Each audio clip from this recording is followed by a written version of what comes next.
இந்த காயக்கல்ப முறையையும், திருவடி தீட்சையையும் செய்தவர். அப்ப அவருடைய உடல் வந்து எப்படி மாறி இருந்துச்சு அப்படின்னு கேட்டீங்கன்னா, கைகளில் இருக்கக்கூடிய இந்த முடிகளெல்லாம் கொட்டி, 2வது மீண்டும் அவருக்கு கையில ரோமங்கள் முளைத்தது. ரோமங்கள் முளைத்தது. இது எல்லாமே நாங்க நேரடியா பார்த்ததுனால சொல்றேன். அதற்கு அடுத்தது பல்லு விழுந்தா முளைக்காது ஒரு குறிப்பிட்ட வயசுக்கு பிறகு. இவருக்கு எல்லா பல்லும் விழுந்து, மறுபடியும் 2வது பல்லு முளைச்சது. அந்த பல்லு எப்படி இந்த குழந்தைகளுக்கெல்லாம் முளைக்கும்ல, அதே மாரி சின்ன சின்னதா பால் பற்கள் அப்படிம்பாங்க. அது மாரி சின்ன சின்னதா முளைச்சு வந்துச்சு. திருவடி தீட்சை செய்தவர்கள், தன்னுடைய உடலை காய சித்தி பெற்றவர்கள் கண்ணாடி அணிவதில்லை.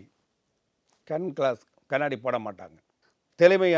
தெளிவான, கூர்மையான பார்வை அப்படின்றது அவர்களுக்கு இருக்கும். ஏன்னா, அந்த பயிற்சியினுடைய விளைவாக. இதற்கு அடுத்தது, அவர்களுடைய நிழல் தரையில் விழாது. இதுதான் விஷயம். நான் திருவடி தீட்சையை பெற்றுக்கொண்டேன். நான் காயகல்ப சித்தி அடைஞ்சேன்.